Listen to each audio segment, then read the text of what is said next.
Jangan lupa subscribe YouTube channel Metro TV News dan jangan lupa nyalakan notifikasinya.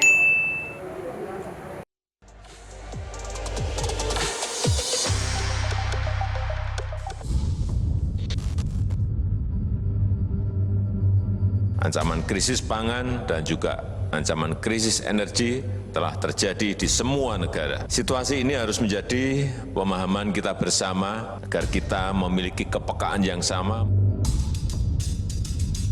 Bank Dunia, IMF menyampaikan akan ada kurang lebih 60 negara yang akan ambruk ekonominya, yang 40 diperkirakan pasti. Tentu kalau ekonomi dunia melemah, saya kira akan dampak ke seluruh negara termasuk bagi Indonesia ya. Ada beberapa jalur. Yang pertama adalah di jalur perdagangan. Permintaan dunia pasti akan melemah karena mereka akan menyesuaikan kapasitas ekonominya. Muaranya akan terjadi, tentu saja suplai pangan di dunia ini akan turun dan ini akan menjadi bagian-bagian dari ancaman kita. Tapi saya sendiri yakin 2 minggu, ya 2 minggu harga minyak goreng curah 14.000 stabil aman di mana-mana. Ya.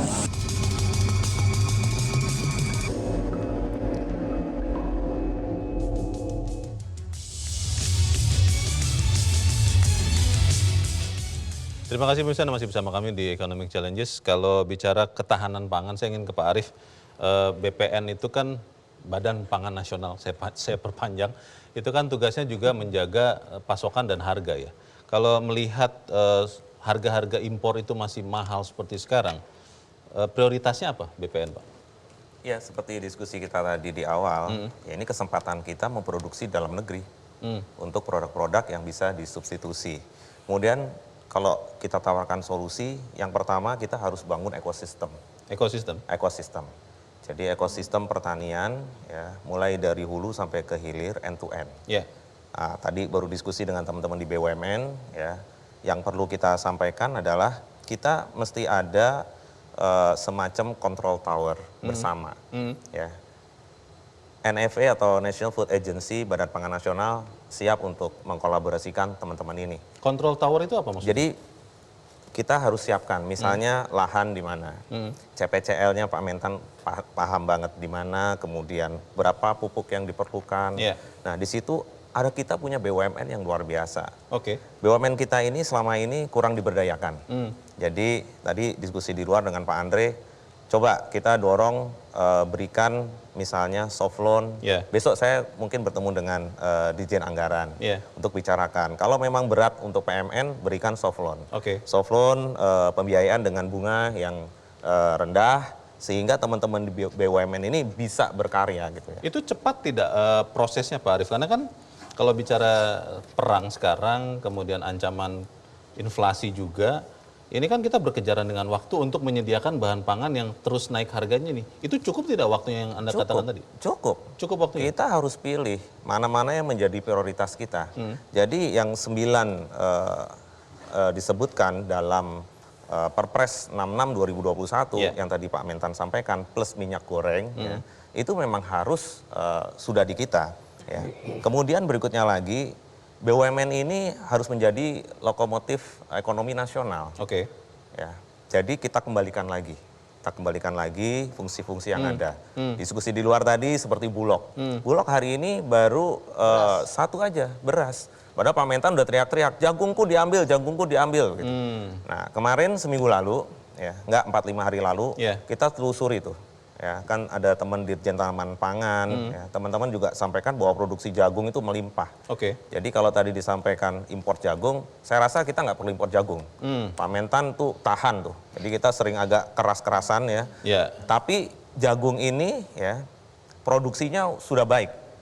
Sebut ya, mulai dari Sumbawa ya, atau dari atas dari Dompu, ya, Geser ya, sampai teman-teman tuh di Sumbawa itu sekarang malah kebingungan bagaimana menjualnya. Logistik, iya. Jadi harus didistribusikan segera ke Pulau Jawa. Oke. Karena di Jawa banyak peternak layer, ya, kemudian feed mill, ya. Sehingga kita ini harusnya memang connectivity. Connectivity ini tadi kalau ditanya mengenai control tower, kita harus tahu nih mana daerah sentra produksi ya, yang surplus, mana yang area yang defisit. Di cross subsidikan. Iya, sambil kita bangun silo-silo yang besar ya di sentra produksi. Jadi misalnya ada secara teknis kadar air harus 14 atau 15%, kemudian disimpan. Harus bisa sampai ke panen berikutnya. Oke. Nah, ini kita sudah hitung. Dan kita kemarin saya cek sendiri ya, jadi apresiasi buat Pak Buas dan tim ya. Saya lihat sudah beberapa tempat ya, silo sudah ada, RMU sudah ada, corn dryer center sudah ada. Artinya tinggal diisi. Jangan nanti silonya isinya oksigen aja, jangan gitu. Isinya itu harus benar-benar produknya Pak Mentan. Baik. Nah, ini sudah bisa kita atur. Oke. Kemudian kita harus melibatkan asosiasi-asosiasi, melibatkan peternak, ya, melibatkan seluruh pihak. Jadi kita nggak bisa hidup sendiri hari ini. Oke.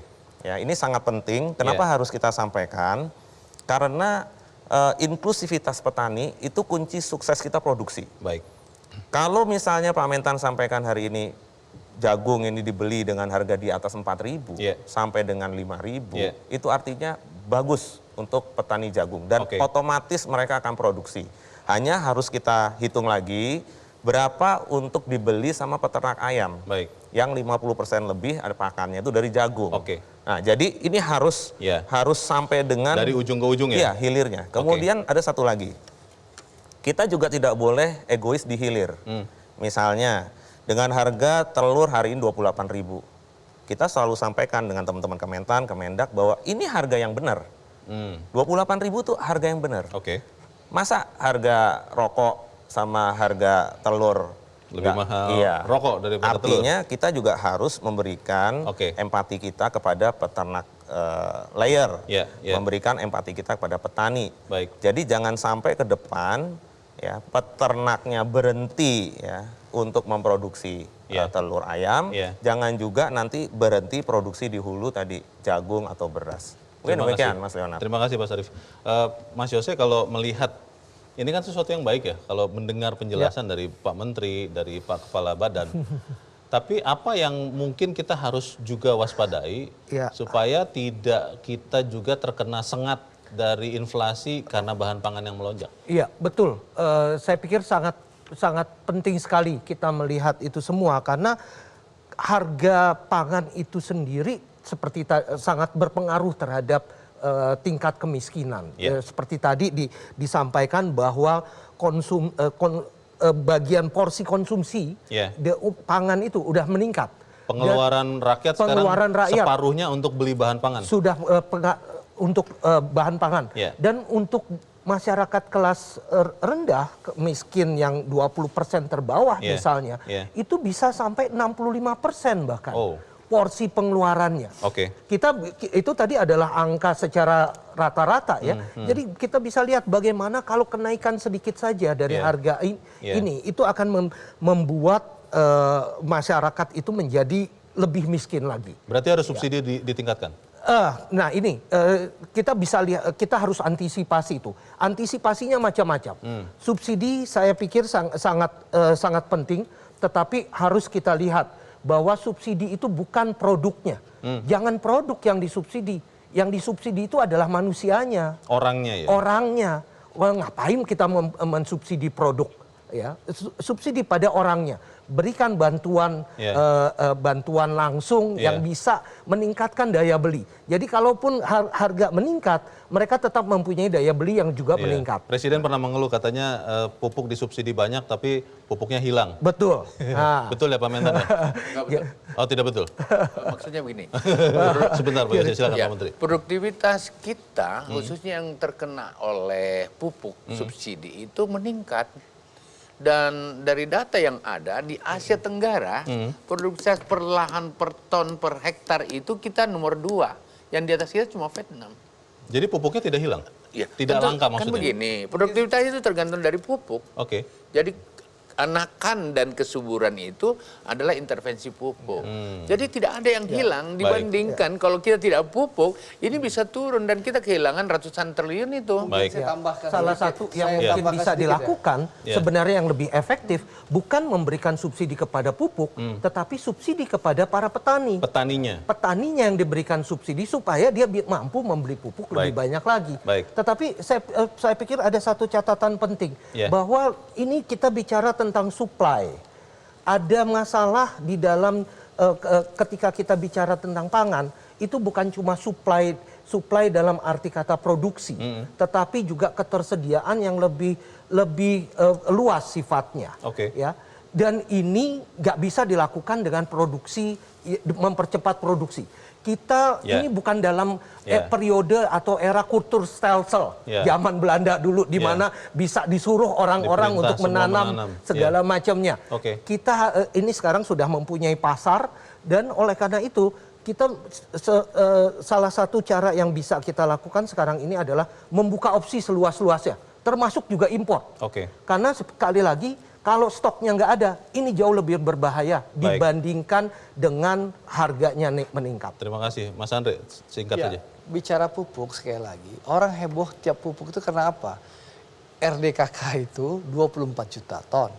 Tapi pemerintah hanya menyiapkan uang 8-9 juta ton. Itu yang bikin bicara pupuknya langka. Ya pupuk apa yang langka? Pupuk bersubsidi. Yang padahal kalau kita jujur, di gudang-gudang pupuk Indonesia, di seluruh Indonesia pupuknya banyak. Tapi itu pupuk komersial. Jadi ini yang persepsi ini yang perlu kita luruskan. Pupuk di Indonesia tidak pernah langka.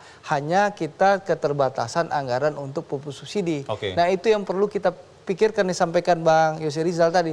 Apakah pupuk yang kita subsidi atau petani yang kita subsidi? Yang akan dilakukan apa? Yang dilakukan sampai saat ini pemerintah masih pakai ilmu lama.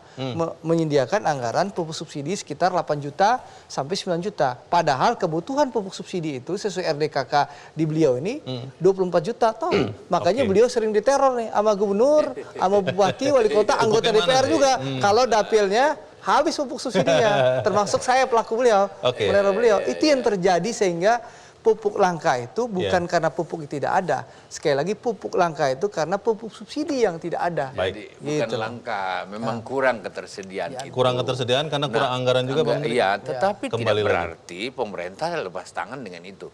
Dengan menggunakan KUR, dengan bunga yang diturunkan, dengan subsidi pemerintah, ini petani kita main di situ kok. Ya, tetapi memang kita butuhkan yang juga itu tadi 24 juta, kita hanya bisa penuhi 9 juta. Nah, itu yang berbeda dengan negara lain lah misalnya gitu. Kalau saya boleh simpulkan mungkin masalahnya adalah anggaran, alokasi anggaran, tapi kita harus jeda dahulu Bapak-bapak dan bisa tetap bersama kami. Economic Challenges segera kembali. Seru ini.